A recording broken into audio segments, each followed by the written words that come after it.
ठीक है ना। एरियाज, पेरीमीटर, बाउंड्री, ये सब हमारा यहाँ पे स्टार्ट होता है। ठीक है, तो यहाँ पे मैं सबसे पहले ऊपर लिख देता हूँ रेक्टेंगल्स, स्क्वायर्स एटसेट्रा। ठीक है, और ट्राइंगल भी इसके अंदर आते हैं। तो ये एक्चुअली में है क्या, ये जो हमारी यूनिट है पेरीमीटर एंड एरियाज। ठीक है, देखिए ज़रूरी यूनिट है, इंपॉर्टेंट यूनिट है।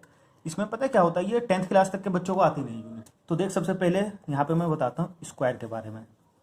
ठीक है, स्क्वायर के बारे में देख, स्क्वायर क्या होता है ये पता होती है ना, कि जिसकी चारों साइड बराबर होती हैं वो क्या होता है, स्क्वायर होता है। बचपन से पढ़ते हुए चले आए हैं कि जिसकी चारों साइड बराबर होती है वो स्क्वायर होता है। ठीक है, अगर इसकी ये एक साइड 5 सेंटीमीटर की है तो ये वाली साइड भी कितने की होगी, 5 सेंटीमीटर की। ये साइड भी 5 सेंटीमीटर की और ये साइड भी 5 सेंटीमीटर की। ठीक है, सुना है, ये तो हुआ स्क्वायर। अब दूसरी फिगर की हम बात करते हैं, वो है पेरीमीटर। सॉरी, पेरीमीटर का नाम आ रहा है रेक्टेंगल। ठीक है ना, रेक्टेंगल। रेक्टेंगल देख, जो 3rd 4th क्लास में तुम लोगों ने पढ़ा होगा वो कुछ इस टाइप का पढ़ा होगा रेक्टेंगल। ये ठीक है ना, रेक्टेंगल में क्या होता है, आमने और सामने की साइड है। यानी जैसे ये दोनों साइड है ना, ये दोनों साइड बराबर होती हैं और ये दोनों साइड बराबर होती हैं। ठीक है ना, देखिए ये दोनों बराबर होती हैं और ये दोनों बराबर होती हैं। एग्जाम्पल के तौर पे अगर जैसे ये 10 है तो इसके सामने कौन सी है, ये भी 10 होगी। ये 5 है तो ये भी कितनी होगी, 5 ही होगी। ठीक है, अच्छा एक और चीज़ है, जो स्क्वायर होता है, स्क्वायर के चारों एंगल, यानी कि ये वाला एंगल, ये एंगल, ये एंगल और ये एंगल, ये सभी एंगल्स बराबर होते हैं और ये 90 डिग्री के होते हैं। ठीक है ना, 90 डिग्री के होते हैं। रेक्टेंगल में क्या होता है, रेक्टेंगल में एक कंडीशन होती है कि रेक्टेंगल का एक एंगल 90 डिग्री का होता है। ठीक है, रेक्टेंगल की कंडीशन है कि एक एंगल 90 डिग्री का होगा। रेक्टेंगल में ये नहीं है कंडीशन, जैसे आगे तुम पढ़ोगे 8th 9th क्लास में, कि ये कंडीशन नहीं है कि चारों एंगल 90 का, बल्कि एक एंगल 90 का प्रूफ करना होता है। ठीक है, खैर वो आगे की बात है, वैसे तो उसके भी चारों 90 के होते हैं, लेकिन आगे बात है, जब 9th में जाओगे तब देख लेना। ठीक है, तो ये तो बस उसके लिए है। ठीक है, अब यहाँ पे मैं बताता हूँ, देख अब यहाँ से ज़रूरी चीज़ें स्टार्ट होती हैं। अब यहाँ पे इसके अंदर स्टार्ट होता है एरिया। एरिया, ठीक है, तो देख यहाँ पे एरिया है क्या एक्चुअली में, ये क्या है, ये मान लीजिए मैंने एक स्क्वायर बनाया। ठीक है, मान लीजिए स्क्वायर है, तो स्क्वायर की चारों साइड बराबर होंगी। तो अगर मान लेते हैं ये 7 सेंटीमीटर है तो ये भी 7 ही होगी, ये भी 7 होगी और ये भी कितनी होगी, 7 होगी। ठीक है, ये अब मैं आखिरी बार लिख रहा हूँ यहाँ पे 7 के साथ, मतलब चारों साइड 7 लिख रहा हूँ। अब आगे एक ही साइड लिखूंगा। ठीक है, अब हम बात करते हैं ये एरिया क्या है। तो देख एरिया क्या होता है ना, जैसे ये है स्क्वायर है, तो स्क्वायर के अंदर ये क्या है, ये जितनी जगह है ये उसका एरिया कहलाता है। जितनी जगह है उसका एरिया। सिंपल भाषा में बताऊं ना, एरिया वो जगह होती है जिसपे हम पेंट कर सकते हैं। ठीक है, एरिया वो जगह होती है जिसपे क्या कर सकते हैं। ठीक है, जैसे एक दीवार है, अब कहते हैं कि दीवार का एरिया कितना होगा, तो साफ सीधी बात है भाई, दीवार पे हम पेंट कर सकते हैं ना, तो जितनी जगह पे पेंट कर सकते हैं उतना क्या होगा, वो उसका एरिया होगा। ठीक है, अब एरिया निकालते कैसे हैं, ये अलग अलग तरीके होते हैं एरिया निकालने के। फिलहाल यहाँ पे मैंने क्या बताया है, एरिया होता क्या है। ठीक है, तो ज्यादा भी इसमें डीप में जाना नहीं है, एरिया समझ जाओ, ये है एरिया। ठीक है, अगर इसी तरह से अगर हम इसकी बात करें, रेक्टेंगल की बात करते हैं। ठीक है, जैसे ये मैंने रेक्टेंगल बनाया है, ये है रेक्टेंगल। ठीक है ना, नहीं दिखा, चलो ये हो गया रेक्टेंगल, दिख गया। ठीक है, अब ये रेक्टेंगल है, रेक्टेंगल का ये एरिया होगा, ये जगह। ठीक है ना, सुनवाया, इसके अंदर ये क्या होगा, रेक्टेंगल का एरिया। जितनी जगह ये है अवेलेबल उसको क्या बोलेंगे, वो रेक्टेंगल का एरिया है।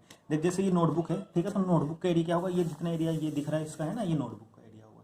सुनवाया, अब देख ये क्या है, स्क्वायर है।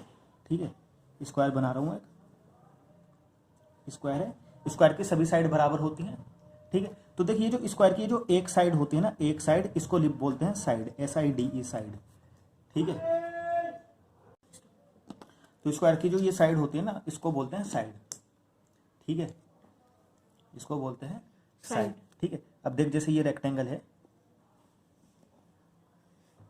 ये रेक्टेंगल है, तो रेक्टेंगल की इसको हम लंबाई बोल सकते हैं, लेंथ, तो इसको बोलते हैं L फॉर लंबाई। और ये जो साइड हो गई इसको चौड़ाई बोल सकते हैं, तो इंग्लिश में इसको बोलते हैं B, यानी ब्रेथ। ब्रेथ माने चौड़ाई। ठीक है, L इक्वल टू लेंथ और B equal to breadth. Breadth का मतलब क्या होता है, चौड़ाई होता है ब्रेथ का मतलब। ठीक है, तो ये लंबाई होगी, ये चौड़ाई होगी। लेकिन स्क्वायर में है ना, हम लंबाई और चौड़ाई नहीं बोलते, स्क्वायर में ओनली हम साइड बोलते हैं, यानी ये भी क्या है, साइड, और ये भी क्या है, साइड है। ठीक है, अच्छा अभी तक हमने क्या पढ़ा है, अभी तक एरिया तो पढ़ा है ना। तो यहाँ पे बात करते हैं एरिया की। ठीक है, अब एरिया निकालना देख लेते हैं हम, बड़ा आसान है एरिया निकालना। सबसे पहले अगर हम स्क्वायर का एरिया निकालें, किसका, स्क्वायर का। ठीक है, इधर कर देता हूँ। ठीक है, स्क्वायर का एरिया निकाले तो देखो ये स्क्वायर है हमारा, ये मैंने एक स्क्वायर बना दिया। स्क्वायर की चारों साइड बराबर होती है, ठीक है।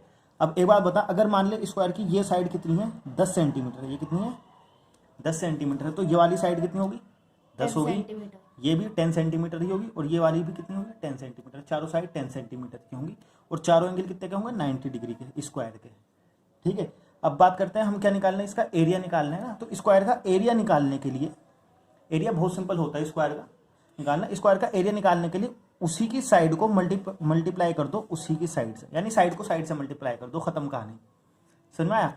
देखो यानी इस साइड को इस साइड से मल्टीप्लाई कर दिया तो ये 10 थी, ये भी कितनी है 10 है ना, तो 10 को 10 से मल्टीप्लाई कर दो, 10 10 से कितना आ जाएगा 100, तो कितना एरिया आ गया इसका 100, ठीक है। अब एक चीज देखो, ये चीज ध्यान रखना है, ठीक है, इसमें नंबर कट जाएगा एक, और ये अक्सर आता है, अक्सर क्वेश्चन आता है ये क्वेश्चन है, जैसे स्क्वायर है, इसका क्या दे रखा है एरिया, किसी भी चीज का जो एरिया होता है ना, तो देख साइड कितनी थी 10 सेंटीमीटर, तो इसका एरिया भी कितना आना चाहिए, इसका एरिया हमने निकाला है 100 सेंटीमीटर, ठीक है ना, निकाल लिया ना 100 सेंटीमीटर एरिया। लेकिन क्या होता है जब भी हम किसी चीज का एरिया निकालते हैं ना, तो एरिया में जो सेंटीमीटर आता है या मीटर आता है उस पर ना हल्का सा 2 लग जाता है, छोटा सा 2, उसको बोलते हैं स्क्वायर, ठीक है, इसको स्क्वायर बोलते हैं, ठीक है। ये तुम आगे पढ़ोगे 6th 7th 8th क्लास में, आगे पढ़ोगे तुम इसको, जब तुम्हारा एडमिशन हो जाएगा जामिया अलीगढ़ वगैरह में या किसी में भी CBSE में पढ़ोगे स्क्वायर, ठीक है। तो ये गलत हो जाएगा, देखो अगर तुमने ये सिर्फ यहाँ पे ये लिख दिया ना 100 सेंटीमीटर इसका एरिया है, तो ये गलत हो जाएगा, इसका सही आंसर जो है वो है 100 सेंटीमीटर स्क्वायर, ठीक है। अब इस बेस पे मैं एक क्वेश्चन देता हूं, एक क्वेश्चन ये है, ये मान लो ये एंट्रेंस में एक क्वेश्चन आया है, जैसे ये एक स्क्वायर दे रखा है, क्वेश्चन है ये, ठीक है ना, क्वेश्चन 1, तो इसमें साइड दी है कितनी, साइड दी है 7 सेंटीमीटर और यहाँ पे तुम्हें 4 ऑप्शन दे रखे हैं, ठीक है, 4 ऑप्शन यहाँ पे दे रखे हैं। मान लो पहला ऑप्शन है 49 सेंटीमीटर, दूसरा ऑप्शन है 49 सेंटीमीटर स्क्वायर, तीसरा ऑप्शन है 28 सेंटीमीटर और चौथा ऑप्शन है 28 सेंटीमीटर स्क्वायर, ठीक है। अब देखो जैसे ये स्क्वायर है, इसका सॉल्यूशन हम करते हैं, स्क्वायर की साइड कितनी है 7, यानी ये कितनी है 7 सेंटीमीटर, तो काफ़ी ऑब्वियस सी बात है, ये भी 7 होगी, ये भी 7 होगी और ये भी 7 होगी, ठीक है। अब क्या निकालना है हमें, स्क्वायर का एरिया निकालना है, ठीक है ना। तो एरिया क्या होता है साइड इंटू साइड, एरिया होता है साइड इंटू साइड, ठीक है। तो साइड कितनी है 7 सेंटीमीटर इंटू 7, तो इसका आंसर कितना आया 49 सेंटीमीटर, ठीक है ना। तो क्योंकि साइड हमारी सेंटीमीटर में थी तो आंसर भी हमारा कितना है 49 सेंटीमीटर। अब यहाँ पे 49 के जो है 2 ऑप्शन है, यानी ऑप्शन नंबर 1 है 49 का और ऑप्शन नंबर 2 भी 49 का ही है, ठीक है। अब बात आती है ये वाला सही करें या ये वाला सही करें, ठीक है। ज्यादातर बच्चे जो है ए को सही कर देंगे, ठीक है ना, क्योंकि उन्हें ये चीज नहीं पता होती। हाँ ये जरूरी चीज है, ये 10th क्लास तक के बच्चे गलती करते हैं, इसमें 10th क्लास तक के बच्चे गलती करते हैं, तो इसलिए मैं तुम्हें बता रहा हूँ भाई, अगर तुम्हारा 6 में एडमिशन नहीं होता तो तुम 9th में ट्राई कर लेना। ये ऐसी ऐसी चीज़ों में इसमें कट जाते हैं नंबर, ठीक है। और यही चीज़ें जो होती है ना आगे बहुत काम आती है और नंबर कटवाती हैं, ये छोटी छोटी सी चीज़ें। तो अभी मैंने क्या बताया, जब भी किसी चीज़ का एरिया फाइंड करते हैं ना, तो एरिया में जो सेंटीमीटर होता है वो सेंटीमीटर अकेले नहीं आता, उस पर स्क्वायर आता है हल्का सा छोटा सा 2, तो एक्चुअली इसका जो आंसर होगा 49 सेंटीमीटर स्क्वायर होगा, तो यानी आंसर नंबर बी सही है इसका, ऑप्शन नंबर बी, समझे ना। तो एरिया में यहां तक अभी हमने क्या बताया, एरिया में जो भी आंसर आएगा, यानी मान लो कोई हमने एक एग्जांपल देता हूं, एक हमने स्क्वायर था उसका एरिया निकाला, उसका एरिया आया 1500 किलोमीटर, तो 1500 किलोमीटर नहीं होगा, उसके ऊपर स्क्वायर लगेगा छोटा सा 2, छोटे से जो 2 लगता है ना, ये इसको बोलते हैं स्क्वायर, ठीक है। ये समझ में आया ना, स्क्वायर का एरिया निकालना समझ में आ गया, बड़ा ही आसान था, साइड को साइड से मल्टीप्लाई कर देते। अब हम एरिया फाइंड कर रहे हैं रेक्टेंगल का, ठीक है ना, रेक्टेंगल का एरिया हम फाइंड कर रहे हैं, ठीक है। तो देखो सबसे पहले देखते हैं रेक्टेंगल क्या है। हमने बताया था रेक्टेंगल ये कुछ इस टाइप की फिगर होती है, ठीक है, यानी रेक्टेंगल इस टाइप की फिगर होती है जिसकी आमने सामने की साइड बराबर होती है। रेक्टेंगल ये भी हो सकता है, देखो ये छोटा सा मैंने बनाया, ये भी रेक्टेंगल हो सकता है, जैसे फ्रिज भी तो एक रेक्टेंगल ही है, फ्रिज हमारे घर में तो फ्रिज एक रेक्टेंगल टाइप है, मोबाइल फोन क्या है रेक्टेंगल टाइप है, ठीक है। तो रेक्टेंगल की 4 साइड है, 1 2 3 4, ठीक है ना, 4 साइड है। तो ये वाली जो साइड है इसको बोल सकते हैं लेंथ यानी लंबाई, और ये चौड़ाई है तो इसको हम क्या बोल सकते हैं ब्रेथ यानी चौड़ाई, ठीक है। अगर हमें रेक्टेंगल का एरिया निकालना है, ठीक है, रेक्टेंगल का क्या निकालना, एरिया, एरिया क्या होती है, देखो ये चीज, ये जगह होती है एरिया, ये चीज जितनी इसके अंदर जगह है ये एरिया होता है, ठीक है।